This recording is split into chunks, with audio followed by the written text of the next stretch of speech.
Hello, good morning बेटा।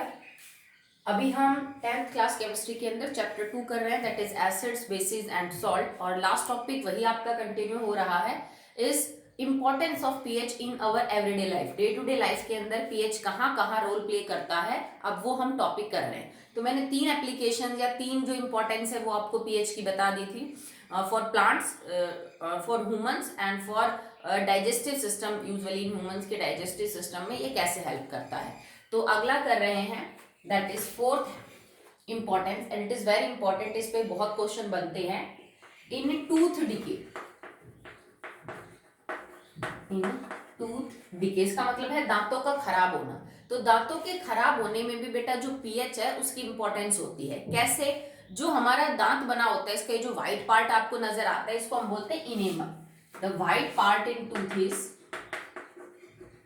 it is enamel and it is hardest substance in our body।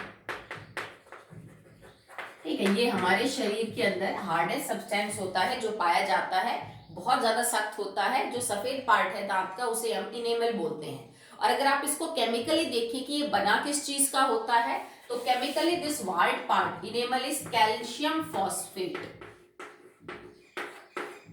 ठीक है, ये किसका बना होता है? कैल्शियम फॉस्फेट का बना हुआ होता है। ओके, सो हम बात कर रहे हैं कि पीएच कैसे हेल्प करता है। मतलब हेल्प की बात नहीं, हमारे लिए तो अच्छा नहीं है, but what role should pH play in tooth decay. क्या रोल होता है पीएच का दांतों के खराब सड़ने गलने में जो है। ठीक है, तो जो व्हाइट पार्ट है that is enamel and it is stable up to pH 5.5। ये जो सफेद पार्ट इनेमल है हमारी बॉडी का, that is actually calcium phosphate. ये स्टेबल होता है अप टू द pH 5.5। अगर pH 5.5 के आसपास है तो ये स्टेबल है, आपके दांत सही रहेंगे, वो खराब नहीं होंगे। But if pH of mouth is below 5.5, अगर किसी भी रीजन से आपके मुंह का जो पीएच है वो 5.5 से नीचे जाता है, इसका मतलब ज्यादा एसिडिक हो गया। भाई 5.5 भी एसिडिक है पर बहुत ज्यादा स्ट्रांगली एसिडिक नहीं है। अगर किसी भी वजह से आपके मुंह का जो पीएच है इससे ज्यादा एसिडिक हुआ, पीएच इससे कम हो गया, 5.5 से 5 हो गया, 4.5 हो गया, तो इट स्टार्ट्स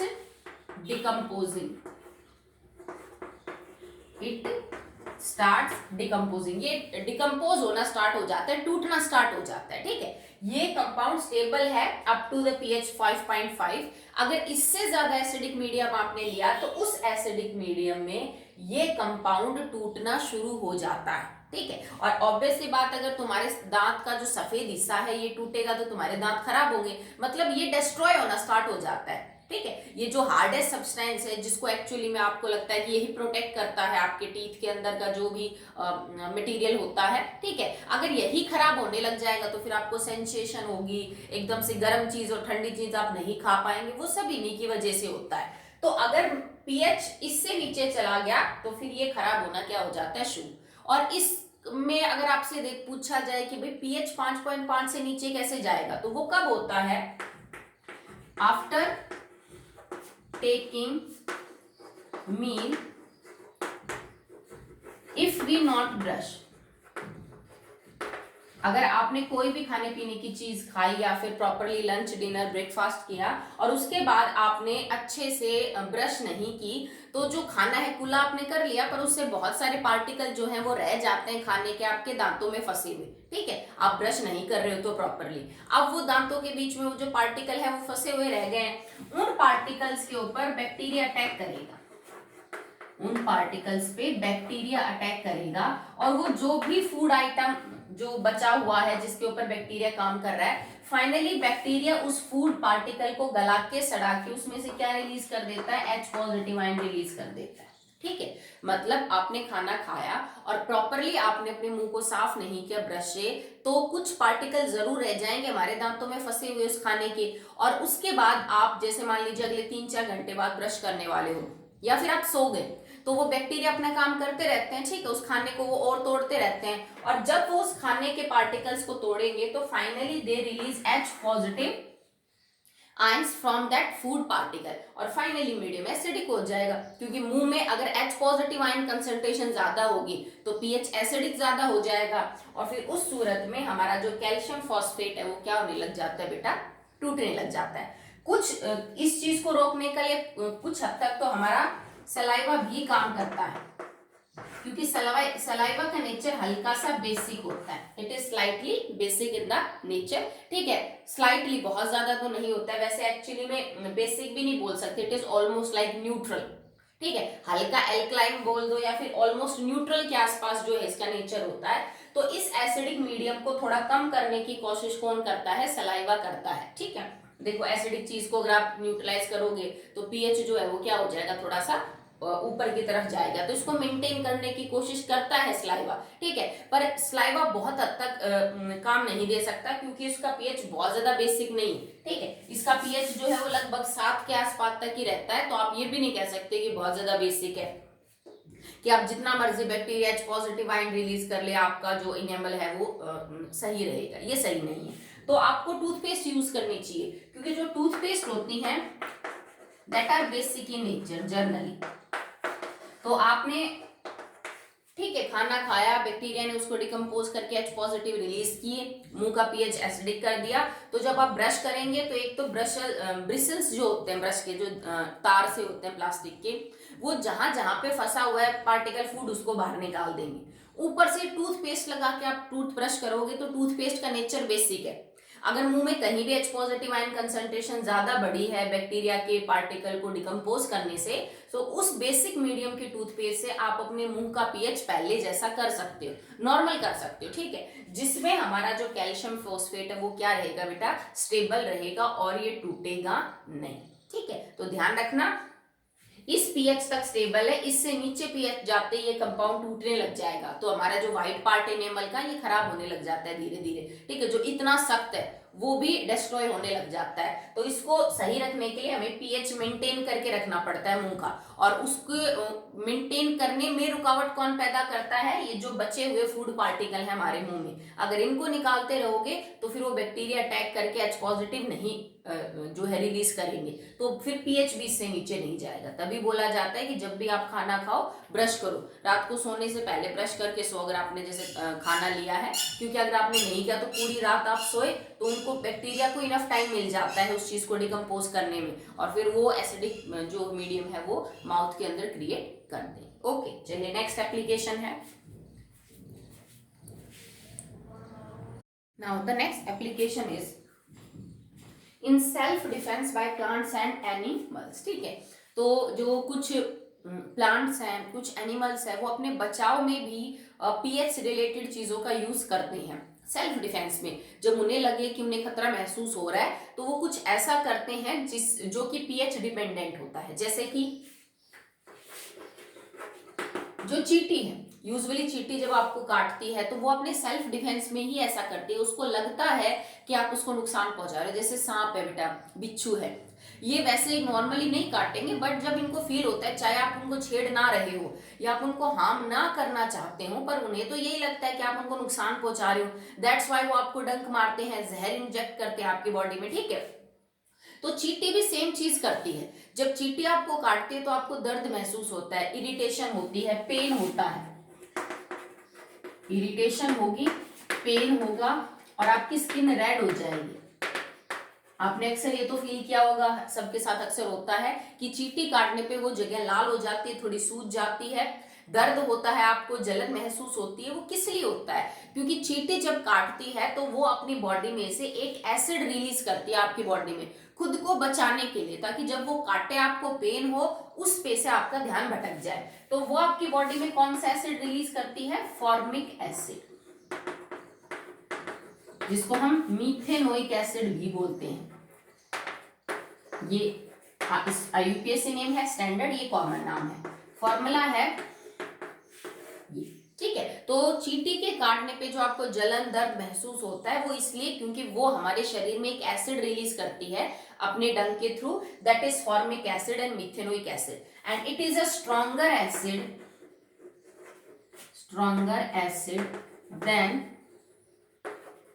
एसिटिक एसिड, ये एसिटिक एसिड से भी स्ट्रॉन्गर एसिड होता है, मतलब बहुत ज्यादा स्ट्रॉन्ग तो नहीं है, इनका कंपैरिजन आप H2SO4 HCl HNO3 से तो नहीं कर सकते हैं, पर इसके मुकाबले में तो स्ट्रॉन्ग है। तो वो आपको जो दर्द महसूस होता है वो इस एसिड के आपकी बॉडी में जाने की वजह से होता है। तो आप इसको कैसे दूर कर सकते हो? मान लीजिए आपको चींटी ने काटा, आपको दर्द हो रहा है, तो क्योंकि वो आपकी बॉडी में कुछ एसिड चीज रिलीज कर रही है, तो जहां भी उसने डंक मारा हुआ है आप उसके ऊपर कोई बेसिक चीज लगा लीजिए, ठीक है। So by rubbing some mild base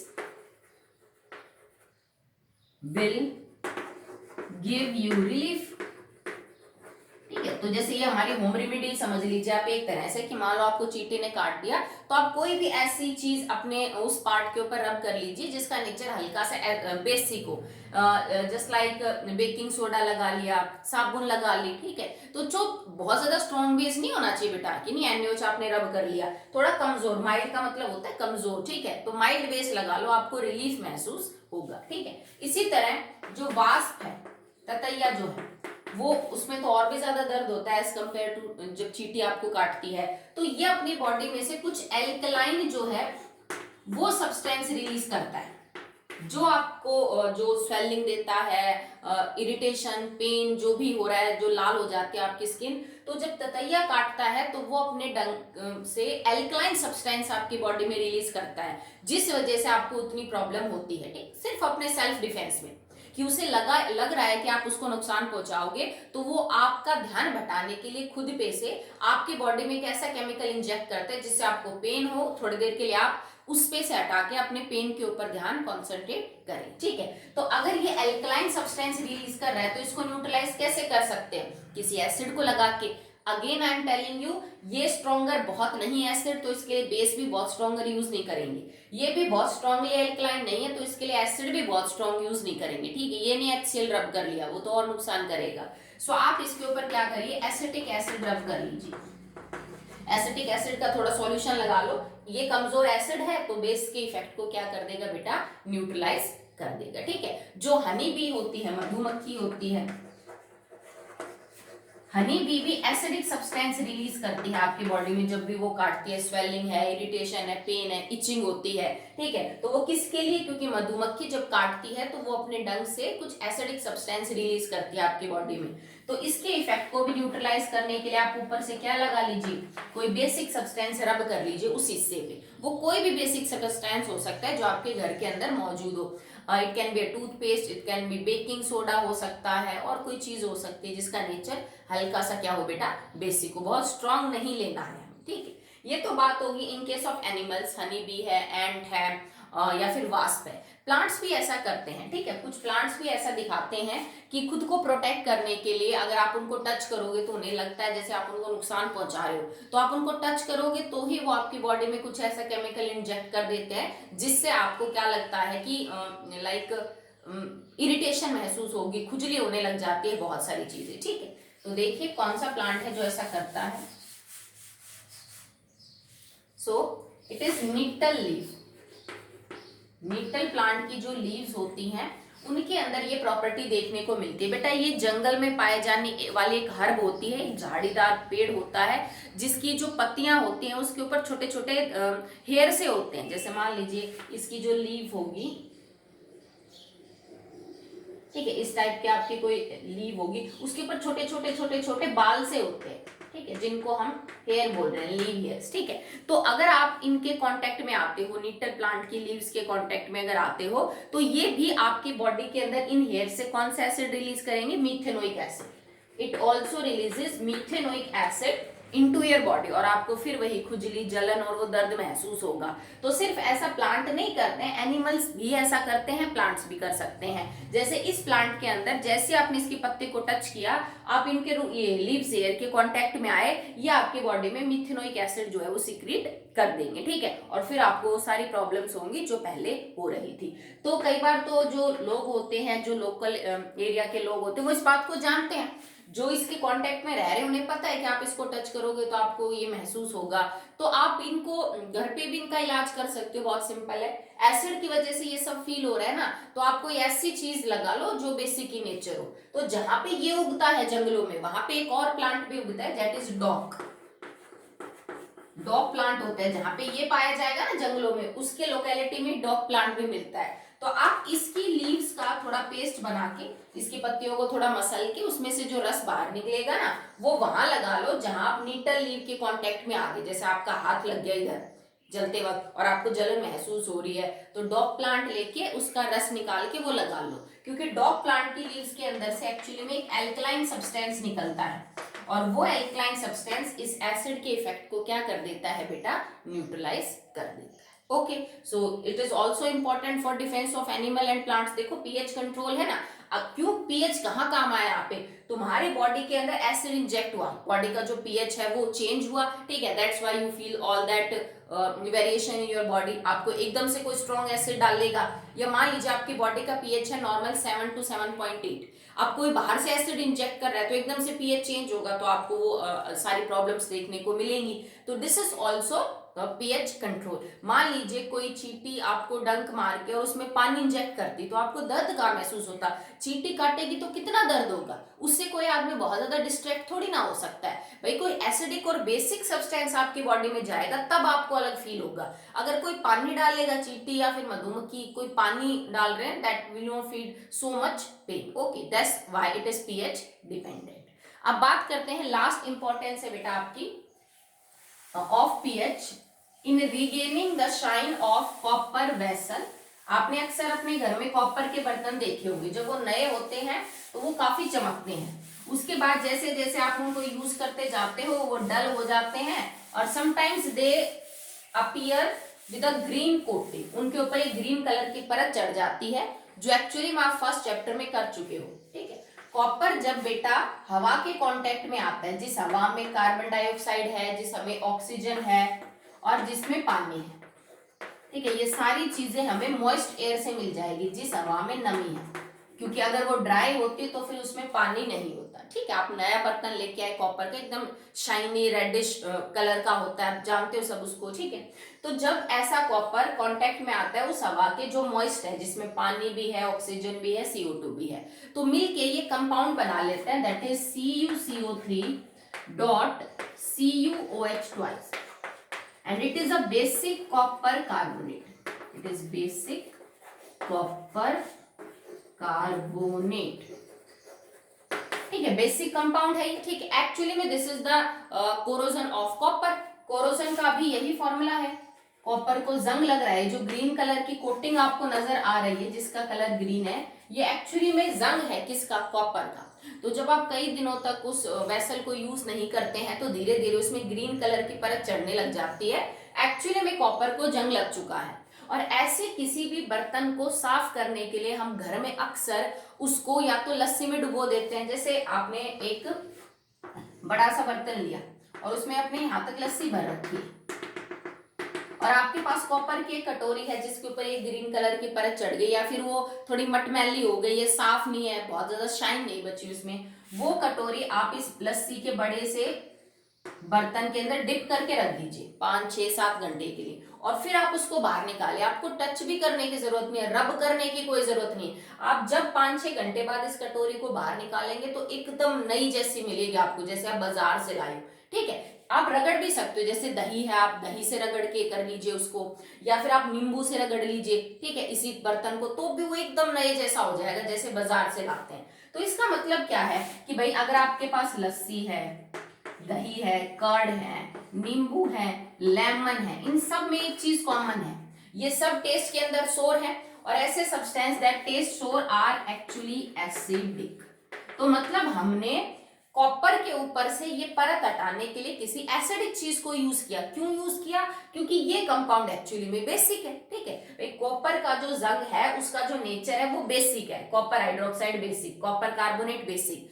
अब किसी बेसिक चीज को न्यूट्रलाइज करने के लिए तो उसके ऊपर आपको क्या लगाना पड़ेगा? एसिड। तो मान लो तुम्हारे पास ये कटोरी थी, ठीक है, और इसके ऊपर ये copper carbonate, basic copper carbonate की परत चढ़ गई थी चारों तरफ। तुमने जैसे इसको लस्सी में डुबो के रखा, लस्सी में एसिड है, ठीक है, खट्टी चीज में एसिड है, कोई भी हो, वो एसिड इस बेसिक परत के साथ रिएक्ट करेगा to form salt and water. और जैसे मान लिया आपने 4 घंटे के लिए रखा, तो धीरे धीरे वो बेसिक परत रिएक्शन करती जाएगी एसिड के साथ, और वो डिसॉल्व होके सॉल्यूशन में चली जाएगी। तो नीचे से जो कॉपर निकल के आएगा कॉपर कार्बोनेट वाली ये जो लेयर है ये रिएक्शन करती जाएगी तो धीरे धीरे हटती जाएगी, तो नीचे से जो कॉपर निकल के आएगा वो तो बेटा नया ही होगा, तो आपको बिल्कुल नए जैसा वो दिखेगा। जैसे लोहे का सरिया है, उसको जंग लगा हुआ है, जब आप ऊपर सैंड पेपर से उस जंग को उतारते जाओगे तो नीचे से तो लोहा साफ और नया ही मिलेगा। सेम चीज यहां भी होती है कि एसिडिक जो सब्सटेंस है वो इस बेसिक कॉपर कार्बोनेट की लेयर को डिसॉल्व कर लेता है अपने अंदर,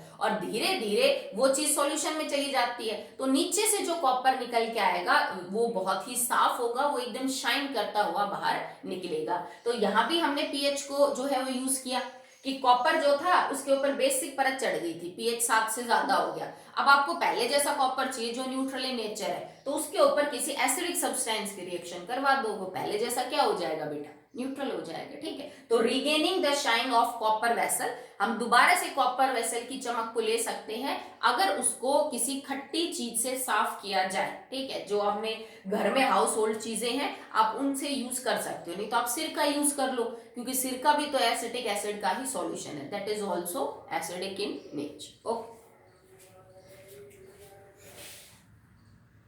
next topic is some solved problems based on acids, bases and pH। ये वैसे मैंने आपको कल होमवर्क के तौर पे दिया था, इजी क्वेश्चन थे, आपने कर लिए होंगे, बट मैं समझा देती हूँ अगर किसी भी बच्चे को कोई डाउट आई है तो। ठीक है, तो फर्स्ट क्वेश्चन है इसके अंदर, hydrochloric acid react with a metal X to liberate a gas Y।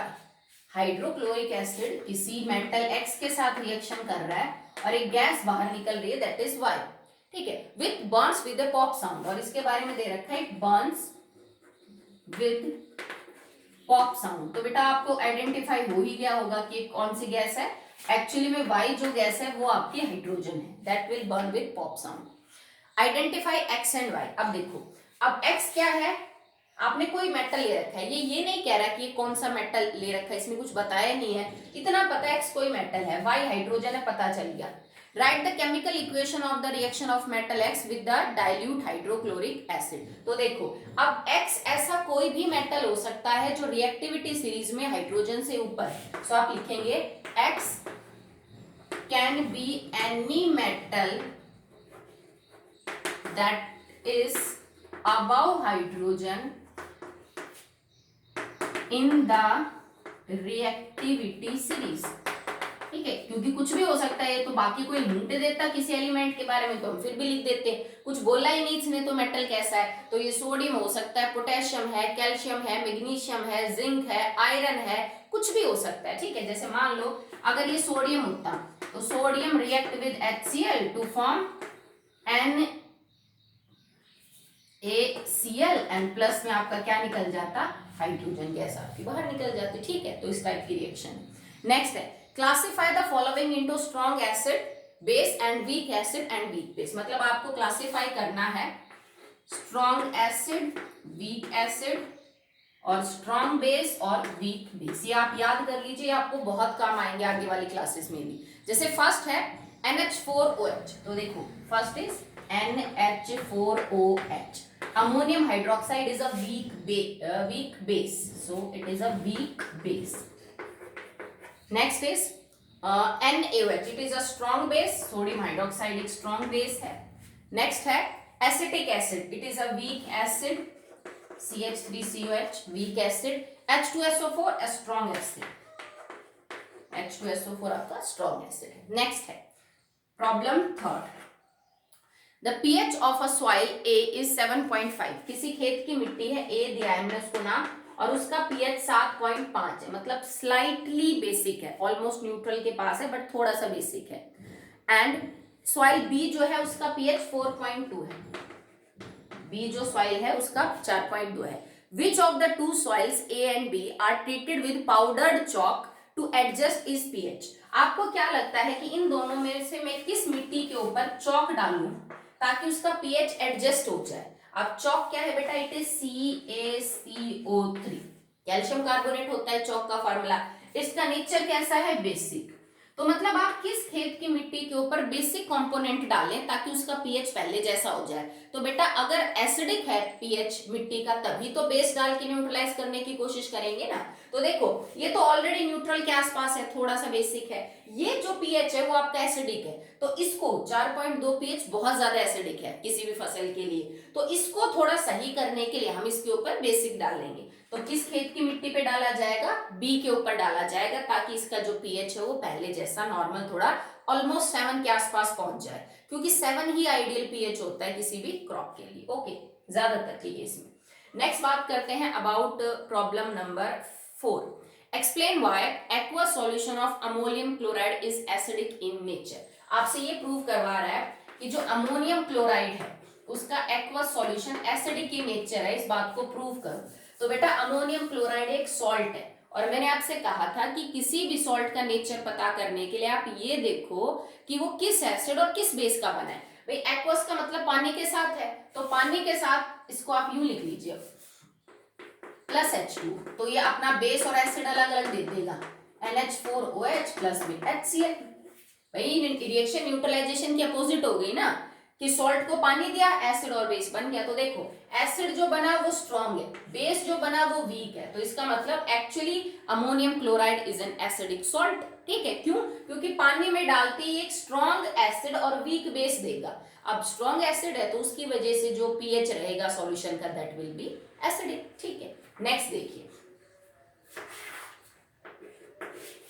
Problem number 5। A farmer has found that the pH of soil in his field is 4.2। एक किसान को लगा कि उसकी जो खेत की मिट्टी है उसका pH 4.2 है। Name any two chemical method that can mix the chemical compound, जो आप मिक्स कर सकते हो इसके साथ, so that the pH can be adjusted। जैसे अभी हमने यहाँ किया कि आप दो ऐसी चीजें बताओ, दो ऐसे केमिकल कंपाउंड बताओ जो आप डाल दो इस मिट्टी में ताकि पीएच थोड़ा एडजस्ट हो जाए, 7 के आसपास पहुंच जाए। तो देखो बेटा एसिडिक है तो बेसिक चीज डालनी पड़ेगी। क्या डाल सकते हैं? कैल्शियम हाइड्रोक्साइड डाल सकते हैं, जिसको लाइमिंग ऑफ सॉइल बोलेंगे प्रोसेस को, या फिर कैल्शियम कार्बोनेट डाल दो।